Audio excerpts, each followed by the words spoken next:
அம்மாவின் படிப்பு. அது ஹாலில் படித்திருந்த வள்ளியின் கண்களை கூசியது. கலைந்த உறக்கத்தினனாக அவள் போர்வை இழுத்து முகத்தை மூடிக்கொண்டாள். மணி 4ஆக இருக்கக்கூடும். அலாரம் வைக்காமலே அம்மா தினமும் 4 மணிக்கு எழுந்து கொள்கிறாள்.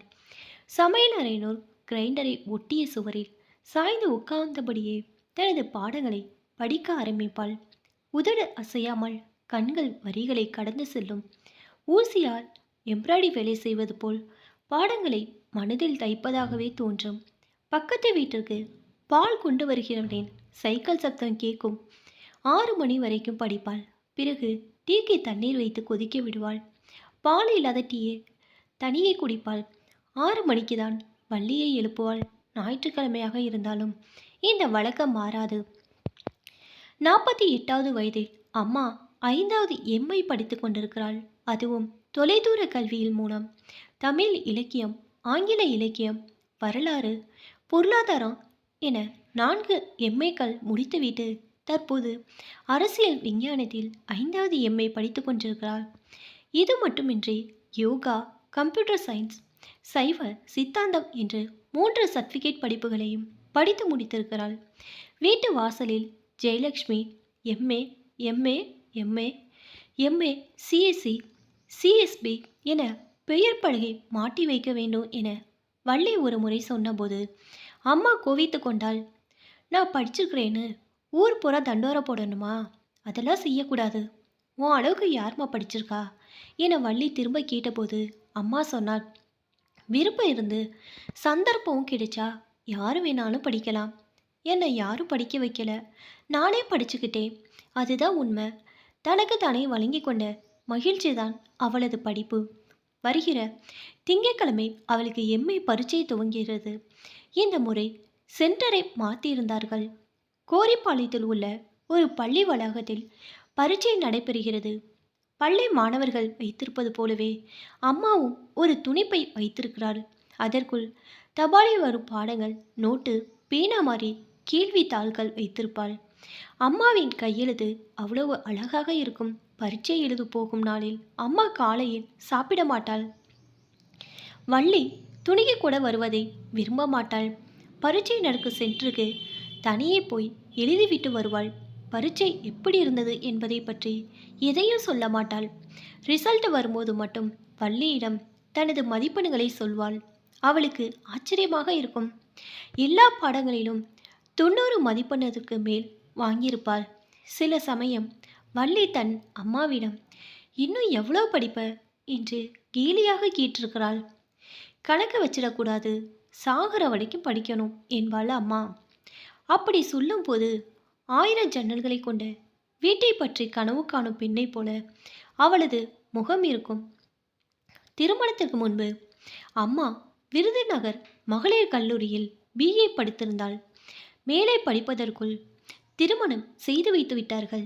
வள்ளியின் அப்பா ஆறுமுகம் பெரியார் அணைக்கட்டு பராமரிப்பு பிரிவில் ஜீப் போட்டினார் என்பதால் அவர்கள் குமுளிக்கு வந்து விட்டார்கள்.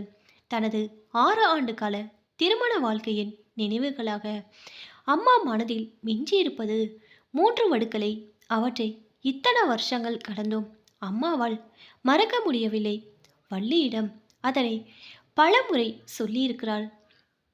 எங்களுக்கு கல்யாணமாகி 10 நாள் தான் இருக்கும். உங்கள் அப்பா கூட வேலை செய்கிற ஒரு பேர் சேகரன், அவர் வீட்டுக்கு விருந்துக்கு கூப்பிட்டு இருந்தாங்க. நாங்கள் 2 பேரும் ஆஃபீஸ் ஜீப்லேயே போனோம். ஜீப்பில் முன்னாடி உட்காந்துக்கிட்டு போக ரொம்ப கூச்சமாக இருந்துச்சு. மலைப்பாதை வழியாக போனால் ஒரு சின்ன கிராமம்.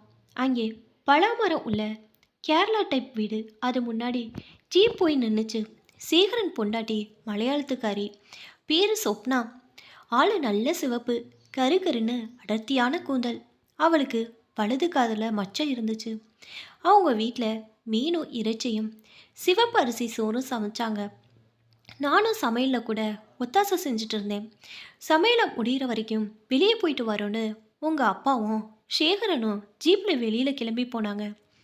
மதியம் 3 மணி ஆகியும் அவங்க திரும்பி வரல. வாசலில் உட்காந்து ரோட்டையே பார்த்துக்கிட்டு இருந்தேன். வயிற்றுல பசியா பசி. பழக்கம் இல்லாத வீடு, தனியாக சாப்பிட பயம், தயக்கம். உங்க அப்பா மேலே கோவமான கோவம் வந்துச்சு. அப்போ சேகரன் பொண்டாட்டி சொன்னாள், நீங்கள் சாப்பிடுங்க, அவங்க வந்துருவாங்க. எனக்கு பசிக்கல, அவங்க வந்துடட்டும், எங்கே போய் தொலைஞ்சாரோ என தனது கணவனை திட்டிக் கொண்டிருந்தாள் சேகரின் மனைவி. 4 மணிக்கு ஜீப்பை ஓட்டி கொண்டு வந்தார் சேகரன். பக்கத்து சீட்டில் ஆறுமுகம் போதையில் சுருண்டு படுத்திருந்தாள். போதை ஓவராயிருச்சு. ஜீப்பு ஃபுல்லாக வாந்தி. வீட்டுக்குள்ளே தூக்கி கொண்டு வந்து படுக்க வைப்போம், ஒரு கைப்பிடிங்க. ஜெயலட்சுமி தனது கணவனின் வாந்தி வழிந்த வாயை தனது சேலையால் துடைத்து விட்டாள். பேண்ட் சட்டையெல்லாம் வாந்தி படிந்திருந்தது. ஆளுக்கு ஒரு கையாக வீட்டுக்குள் தூக்கி கொண்டு வந்து கட்டிலில் படுக்க வைத்தார்கள். ஜெயலட்சுமி சாப்பிடவில்லை. சேகரனும் அவரது மனைவி பிள்ளைகளும் அடுப்பையில் அமர்ந்து சாப்பிட்டு கொண்டிருந்தார்கள்.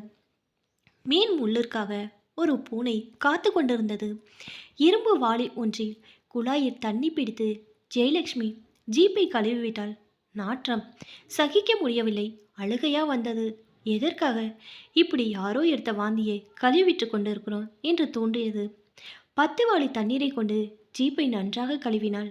மரத்திலிருந்து ஒரு குருவி அவளை பார்த்து சப்தமிட்டது. அது அவளது வேதனையை மேலும் அதிகப்படுத்தியது. ஆறுமுகம் உறங்கி கொடுத்த அறையின் கதவை மூடிவிட்டு தரையில் சுருண்டு படுத்து ஜெயலட்சுமி சப்தம் வெளியே கேட்காமல் அழுதாள். இரவு 7 மணிக்கு போதை கலந்து இருந்த ஆறுமுகம் கையால் முகத்தை துடைத்து கொண்டான். அடி வைத்து பீத்து கொண்டு பசிக்குது, சோறு கொண்டா என்று சப்தமாக சொன்னான். ஜெயலட்சுமி எழுந்து போய் ஒரு தட்டில் சோறும் மீனும் கொண்டு வந்து வைத்தாள். அவசர அவசரமாக ஆறுமுகம் சாப்பிட்டான். நீ சாப்பிட்டாயா என ஒரு வார்த்தை அவளிடம் கேட்கவில்லை. பிறகு தட்டிலே கை கழுவிட்டு வீட்டுக்கு போவோமா என்று கேட்டான். நான் வரல என்று சொன்னாள் ஜெயலட்சுமி. அப்போ இரு, நான் கிளம்புறேன் என்று ஆறுமுகம் கிளம்பிய போது மனதில் பொங்கும் அழுகையை அடக்கி கொண்டு குளியல் அறைக்குள் போய் முகத்தில் தண்ணீரை வாரி வாரி அடித்தாள். தண்ணீரால் அவளை அமைதிப்படுத்த முடியவில்லை. பூச்சிகள் சப்தமிடும் இருண்ட பாதையில் ஜீப்பில் வீடு திரும்பிய அந்த நாளை அவளால் மறக்கவே முடியவில்லை. ஜீப்பை காணும் போதெல்லாம் வாந்தியின் நாற்றம் மனதில் வந்து போனது. 2வது நிகழ்வு, அவள் கர்ப்பமாக இருந்தபோது குமுளியில் டாக்டரை பார்க்க போயிருந்தார்கள். பெண் மருத்துவரிடம் காட்டிவிட்டு சாப்பிடுவதற்காக ஒரு ஹோட்டலுக்கு போயிருந்தார்கள். மர பெஞ்சில் அமர்ந்து அவர்கள் தேக்கிலையில் சாப்பிட்டு கொண்டிருந்த போது சுருள்முடி கொண்ட ஆரஞ்சு வஞ்சன் சேலை அணிந்த ஒரு பெண் ஆறுமுகத்தின் அருகில் வந்து, என்ன ஆளையே காணோம், இது யாரு, உன் பொண்டாட்டியா என கேட்டாள். ஆமாம் என ஆறுமுகம் தலையாட்டினான். பள்ளி மாதிரி இருக்கா என அந்த பெண் கேலி செய்தாள். ஜெயலட்சுமி அவளை முறைத்து பார்த்தாள். நீ முதலையாச்சே, எப்படி உனக்கு ஈடு கொடுக்கிறாளா என மறுபடியும் கேலியாக கேட்டாள். ஜெயலட்சுமியால் சோற்றை அள்ளி சாப்பிட முடியவில்லை. உன்னை ஆளே பார்க்க முடியல, கல்யாணம் பண்ணிட்டு போயிட்டியா என ஆறுமுகம் அவளிடம் கேட்டான். என்ன எவன் கட்டிக்குவா, நான் கொச்சிக்கு போயிட்டேன், எப்போது இங்கே வரதுண்டு என்று கண்ணை சுமிட்டினாள். பிறகு ஆறுமுகத்தின் இலையில் இருந்த ஒரு மீன் துண்டை எடுத்து சாப்பிட்டாள். இலையில் இருந்த சோற்றில் கை அள்ளி அவனுக்கு ஊட்டிவிட்டாள். அதை ஆசையாக ஆறுமுகம் சாப்பிட்டான். உனக்கு ஊட்டிவிடவா என அவள் ஒரு கை சோற்றி ஜெயலட்சுமியை நோக்கி கொண்டு வந்தபோது ஜெயலட்சுமி தான் சாப்பிட்டு கொண்டிருந்த இலையை மூடிவிட்டு கை கழுவ அவசரமாக எழுந்து போனாள். உன் பொண்டாட்டி கோச்சுக்கிறா என அவள் சப்தமாக சொல்லி சிரித்தாள். ஆறுமுகமும் கூட சேர்ந்து சிரித்தான். அந்த பெண் யார் என அவள் கேட்கவே இல்லை. ஆறுமுகம் அதை பற்றி சொல்லவே இல்லை. 3ஆம் நிகழ்ச்சி அவர்கள் பழனிக்கு சாமி கும்பிட சென்றபோது நடந்தது. அவர்கள் அறை எடுத்துக்கொண்ட லாட்ஜின் வாசலில் ஒரு நியூஸ் பேப்பர் கடை இருந்தது. அங்கே விகடன் இதழ் ஒன்றை படிப்பதற்காக ஜெயலட்சுமி வாங்கி கொண்டு வந்திருந்தாள்.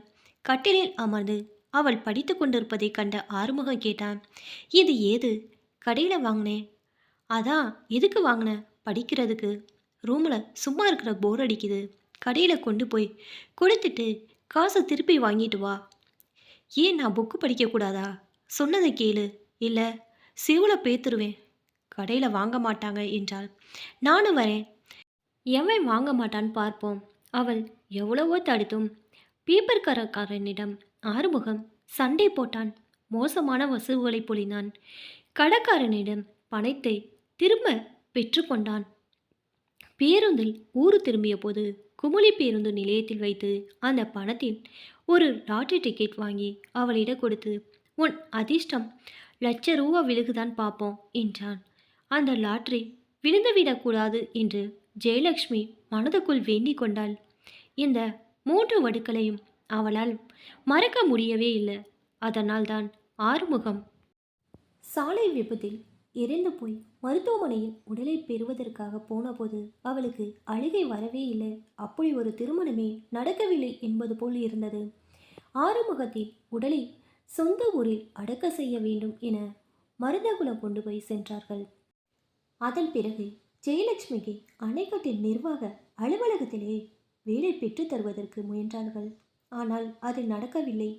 கை குழந்தையோடு பெற்றோர் வீடு திரும்பிய ஜெயலட்சுமி தனது ஐயாவிடம், நான் படிக்கப் போகட்டுமா என்று கேட்டாள். இனிமே படித்து என்ன செய்ய போற?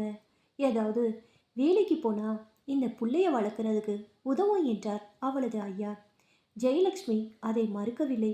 மறுநாளே பக்கத்தில் இருந்த எக்ஸ்ரே சென்டரில் வேலைக்கு சேர்ந்து விட்டாள். 3 மாதம் 6 மாதம் என வேலை மாறிக்கொண்டே இருந்தாள். எதற்காக இப்படி வேலை மாறிக்கொண்டே இருக்கிறாள் என ஐயா கோவித்து கொண்டபோது, அங்கே என்ன நடக்குதுன்னு உங்களுக்கு தெரியுமா என கோபமாக கேட்டாள். ஐயாவிடம் அதற்கு பதில் இல்லை. வள்ளியை பள்ளியில் சேர்க்கும் வயது வந்தபோது ஜெயலட்சுமி தான் மதுரையில் வீடு பார்த்து தனியே குடி போவதாக சொன்னாள். அங்கே யார் இருக்கா? எதுக்கு குடி அங்கே போகணுங்கிற என ஜெயலட்சுமி அம்மா திட்டினாள். உங்கள் யார் உதவியும் எனக்கு வேணாம். நானா என் பிள்ளைய வளர்த்துக்கிறேன். ஏன் இங்கே என்ன குறைச்ச? நாங்கள் உன் பிள்ளைய படிக்க வைக்க மாட்டோமா? நீங்கள் என்னைய படிக்க வச்ச லட்சணத்தை தான் பார்த்தேன்ல என கோபமாக சொல்லியபடி பள்ளியை கூட்டிக்கிட்டு கொண்டு மதுரைக்கு போய்விட்டாள்.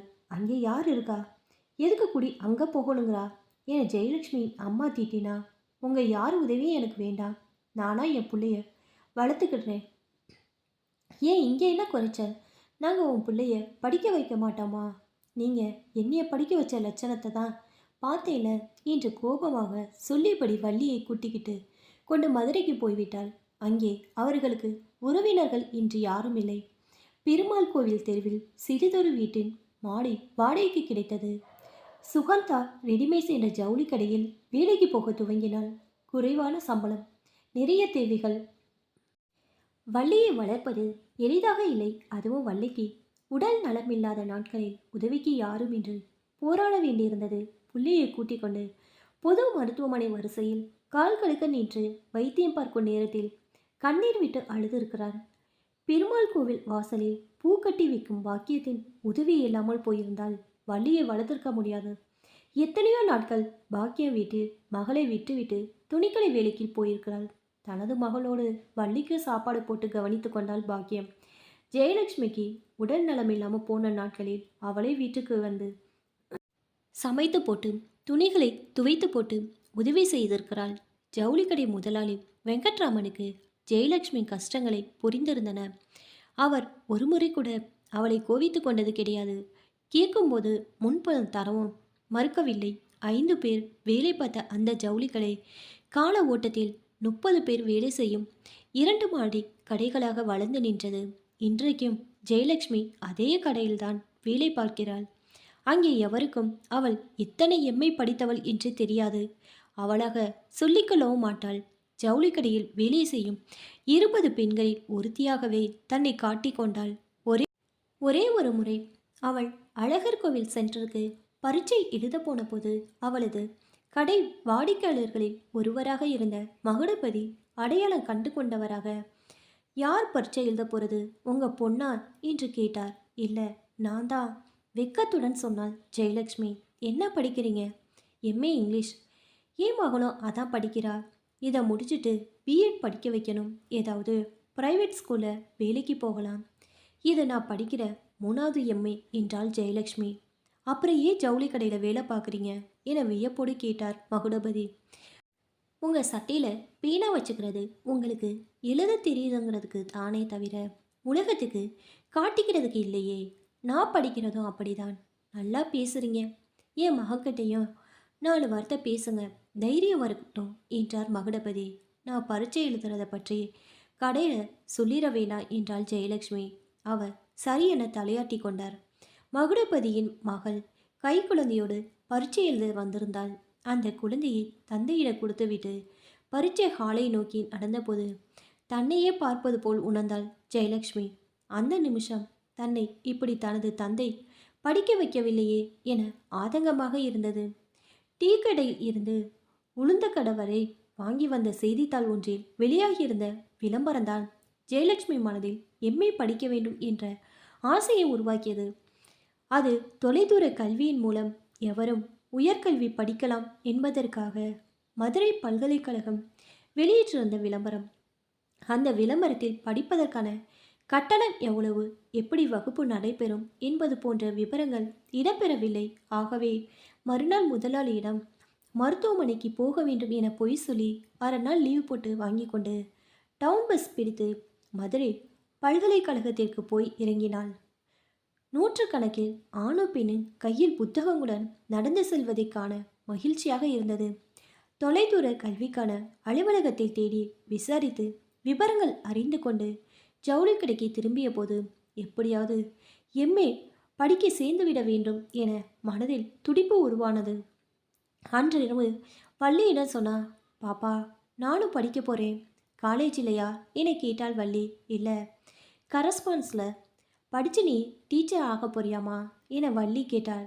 இல்லை பாப்பா, எனக்கு படிக்கணும்னு ஆசையாக இருக்குது என்றாள் ஜெயலட்சுமி. அதை சொல்லும் பொழுது அவளது குரல் தழுத்தழுத்து விட்டது. அப்போ நம்ம 2 பேருமே ஸ்டூடெண்ட்ஸா என கேட்டாள் வள்ளி. அவள் அப்படி கேட்டது ஜெயலட்சுமிக்கு பிடித்திருந்தது. தபால் ஆஃபீஸில் மாதந்தோறும் கட்டி வைத்திருந்த சீமை பணத்தை எடுத்து எம்ஏ படிக்க ஃபீஸ் கட்டினாள் ஜெயலட்சுமி.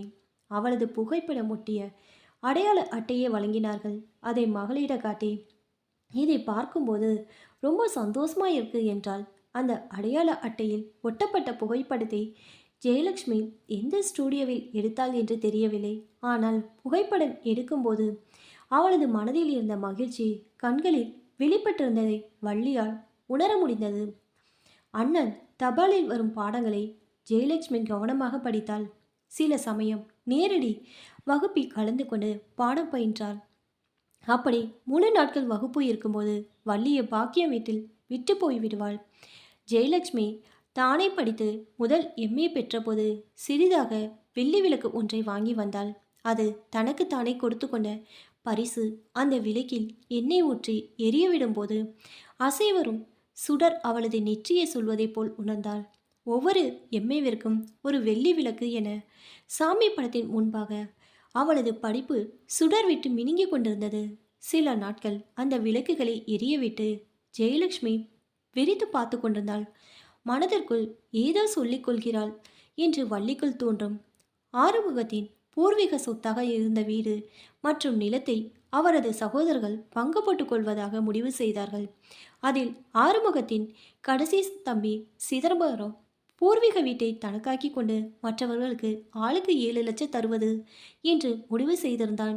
இதை பற்றி கூடி பேசி முடிவு செய்வதற்காக ஜெயலட்சுமி மருதகுலம் வர சொல்லியிருந்தார்கள். அவள் அதில் விருப்பம் காட்டவில்லை, போகவும் இல்லை. ஒரு முறை சிதம்பரம் அவர்கள் வீடு தேடி வந்திருந்தான். அப்போது ஜெயலட்சுமி வீட்டில் இல்லை, வள்ளி மட்டும்தான் இருந்தாள். வர்ற லட்சுமியை ஏன் உங்கள் அம்மா வேணாங்கிறாங்க, ஒரு கையெழுத்தை போட்டு பணத்தை வாங்கி முடிச்சு விடுற வேண்டியதானே, எங்களுக்கு அந்த பணம் வேணா சித்தப்பா என்றாள் வள்ளி. நாளைக்கு உன் கல்யாணத்துக்கு உதவும்ல, அதெல்லாம் எங்கள் அம்மா பார்த்துடும். இத்தனை வருஷமா சித்தமாக புழைச்சமா கூட நீங்கள் யாரும் வந்து பார்க்கல, இப்போ கையெழுத்து கேட்டு மட்டும் வந்து நிற்கிறீங்க. உங்களை வந்து போய் இருக்க வேணான்னு நாங்களா தடுத்தோம்? உங்கள் அம்மா வீம்பு பிடிச்சு நின்னா நாங்கள் என்ன செய்கிறது? எங்கள் பொழப்ப நாங்கள் பார்த்துக்குறோம், நீங்கள் கிளம்புங்க. உங்கள் அம்மா குணம் உனக்கு அப்படியே வாச்சிருக்கு. நான் கொடுக்கும்போது பணத்தை வாங்கிக்கலன்னா கையை விரிச்சிட்டு போய்கிட்டே இருப்பேன். உங்கள் காசு எங்களுக்கு வேண்டாம், கேட்க வேண்டிய முறைக்கு கேட்டுட்டேன், நீங்கள் எக்கேடு கெட்டு அலையுங்க என்றபடி சிதம்பரம் கோபமாக வெளியேறி போனார். அன்று இரவு அம்மாவிடம் நடந்த விஷயங்களை வள்ளி சொன்னபோது ஜெயலட்சுமி தன் மகளின் கையை பிடித்து கொண்டு சொன்னாள், நான் இருந்தாலும் இதை தான் சொல்லியிருப்பேன். நமக்கு எதுக்குமா அந்த பணம்? அது வந்துதான் நிறைய போதாக்கும். யாரு தயவும் நமக்கு வேணாம் பாப்பா. நீ படிக்கிற, நானும் படிக்கிறேன், நாம் வாழ முடியும் பாப்பா. அதை கேட்டபோது வள்ளிக்கு கண் கலங்கியது. தாயும் மகளும் தன்னை மீறி அழுதார்கள். அம்மாவை இவ்வளோ தைரியம் கொள்ள செய்திருப்பது அவளது படிப்புதான் என்று வள்ளிக்கு உறுதியாக தெரிந்தது. ஆறுமுகத்தின் பூர்வீக சொத்திற்கான பேச்சுவார்த்தை இழுத்து கொண்டு போய் அவரது பெரிய அண்ணன் கோர்ட்டில் வழக்கு தொடுத்து விட்டார். அந்த கேஸ் நடப்பதாக பேசிக் கொண்டார்கள். ஆனால் வள்ளியோ ஜெயலட்சுமியோ அதில் ஆர்வம் காட்டவே இல்லை. ஒரு முறை பரீட்சை நாளில் ஜெயலட்சுமி கோர்ட்டில் வந்து சாட்சியம் தர வேண்டும் என்றார்கள். ஜெயலட்சுமி போகவில்லை. அந்த கேஸின் தீர்ப்பு என்ன ஆனது என்று கேட்டுக்கொள்ளவும் இல்லை. மோகன் பிரகாஷ் மருத்துவமனையில் ஐயா உயிருக்கு போராடி கொண்டிருப்பதாக தகவல் வந்த நாளில் ஜெயலட்சுமியும் வள்ளியும் அவரை காண சென்றிருந்தார்கள். கையும் காலும் குச்சியுமா, எலும்புகள் துருத்தி கொண்டிருந்தது. ஒரு கையில் குளுக்கோஸ் ஸ்ட்ரிப் ஏற்றிக் கொண்டிருந்தார்கள். உலர்ந்த கண்கள், உலர்ந்த உதடுகள். ஐயாவின் உடல்நிலை கண்டு ஜெயலட்சுமி வருந்தினாள். அவரது கையை பிடித்துக்கொண்டு பக்கத்திலே அமர்ந்திருந்தாள். உலர்ந்த விழிகளோடு ஐயா அவளிடம் திக்கி திணறுவது போல் கேட்டார். என் மேல கோபம் இல்லையே ஐயா, உன்னை படிக்க வச்சிருக்கணும், முடியாம போயிடுச்சு. அதெல்லாம் இல்லையா, உன்னை சரியான ஆளுக்கு கட்டி கொடுக்கல. குடிகார பையன் அவனும் அல்ப ஆயுசில் போயிட்டான். உனக்குன்னு ஒரு வீடு கூட கொடுக்க முடியல. ஓ அண்ணன் தம்பிங்க விடமாட்டேங்கிறாங்க. அவங்க பேச்சை மீறி நடக்க முடியல. அதனால் என்னையா, எனக்கு மனசை கேட்க மாட்டேங்குது. என்னை மன்னிச்சிடு தாயே. ஐயா அழுதார். அவரது கண்ணீர் துளி அவளது கையில் விழுந்தது. அவளாலும் அழுகையை கட்டுப்படுத்த முடியவில்லை. கடந்த காலத்தின் தவறுகளை ஒரு துளி கண்ணீரால் துடைத்துவிட முடிகிறது. அந்த அழுகையோடு ஜெயலட்சுமி சொன்னாள், நான் 4 எம்ஏ படித்து முடிச்சிட்டேயா. அவரால் அதை நம்ப முடியவில்லை. நீயாமா, நிஜமாவா என நடுங்கிய குரலில் கேட்டாள். நானா படிச்சிட்டேயா என்று ஜெயலட்சுமி சொன்னாள். ஐயாவால் பேச முடியவில்லை. அழுகையே பேரிட்டது. அந்த ஒரு முறைதான் ஜெயலட்சுமி தனது படிப்பை பற்றி தானாக சொல்லியிருக்கிறாள். வேறு எங்கும் எவரிடமும் அவள் படிப்பை சொன்னதே இல்லை. யாரிடம் சொல்லி எதை நிரூபிக்க வேண்டும் என்றே நினைத்தாள். இன்ஜினியரிங் கல்லூரியின் 4ஆம் ஆண்டு துவங்கிய போது வள்ளி சொன்னாள், இந்த வருஷத்தோட என் படிப்பு முடிஞ்சு போயிருமா. கேம்பஸில் செலக்ட் ஆகி வேலைக்கு போயிடுவேன். என்னால் 4 வருஷம் படிக்க முடியல. நீ எப்படிம்மா டிகிரி மேலே டிகிரி வாங்கிக்கிட்டே இருக்க. வேலைக்கு போ. யாரும் வேணாங்கிறது. அதுக்காக ஏன் படிப்பை நிறுத்துற. வேலை பார்த்துக்கிட்டே மேலே படிக்க வேண்டியதானே. நிறையா படித்தா மூளை குழம்பி பார்த்துக்கோ. அதெல்லாம் போய் படிக்க முடியாதவங்க இயலாமையில் சொல்கிறது. நான் எவ்வளோ படிச்சிருக்கேன்னு நீ யார்கிட்டையாவது சொல்லியிருக்கிறியா பாப்பா. சொன்னால் நம்ப மாட்டாங்க. இவ்வளோ படிச்சுட்டு ஏன் துணிக்கடையில் வேலை பார்க்குறேன்னு கேட்பாங்க. படிப்புக்கும் வேலைக்கும் ஒரு சம்மந்தமும் இல்லை. துணிக்கடை வேலை மனசுக்கு பிடிச்சிருக்கு, அதையே விடணும். படித்ததை வச்சு சம்பாதிக்கணுமா, இல்லாட்டி அது வேஸ்ட்டு. அப்படி மட்டும் சொல்லாத. படிக்கிறது வேற பாப்பா. அதை எப்படி சொல்கிறதுன்னு தெரியலை என்றாள் ஜெயலட்சுமி. படிக்கிறதுக்கு ஒரு அளவு இருக்குமா என்று சொன்னாள். அதெல்லாம் ஒரு அளவும் இல்லை. வட இந்தியாவில் ஒரு ஆள் 20 டிகிரி வாங்கியிருக்கான்னு பேப்பரில் படிச்சிருக்கேன். இத்தனை டிகிரி வாங்குறதுக்கு பதிலாக ஏதாவது ஒன்றில் ஆராய்ச்சி பண்ணி டாக்டரேட் வாங்க வேண்டியதானம்மா. அதை கடைசியாக வச்சுக்கிடணும்னு நினச்சிருக்கேன். அந்த ஆசை வேற இருக்கா. ஜெயலட்சுமி தலையாட்டினாள். நாளைக்கு எனக்கு கல்யாணமாகி புள்ள பிறந்தா அது கூடவும் நீ போட்டி போட்டுக்கிட்டு படிச்சுக்கிட்டு இருக்க போறியா என்னை கேட்டாள் வள்ளி. அப்படி இருந்தா எவ்வளோ நல்லா இருக்கும். இன்னொரு தடவை அது சொல்லு பாப்பா என்றாள் அம்மா. இதில் சந்தோஷப்பட என்ன இருக்கிறது. தான் கோவித்து கொள்வதை கூட அம்மா எவ்வளோ மகிழ்ச்சியாக மாற்றி விடுகிறாள் என்று வள்ளிக்கு தோன்றியது. உன் பேத்தி உன்னை விட நிறைய படிப்பா, நல்லா படிப்பா பாரு. அதெல்லாம் முடியாது. படிப்பில் என்ன ஜெயிக்க முடியாது பாப்பா. என் மக வந்து ஜெயிச்சுடுவா பாரு. அப்படி வள்ளி சொல்லி கேட்க ஜெயலட்சுமிக்கு சந்தோஷமாக இருந்தது. அப்படி நிஜமாக நடந்து விடாதா என ஆசையாகவும் இருந்தது.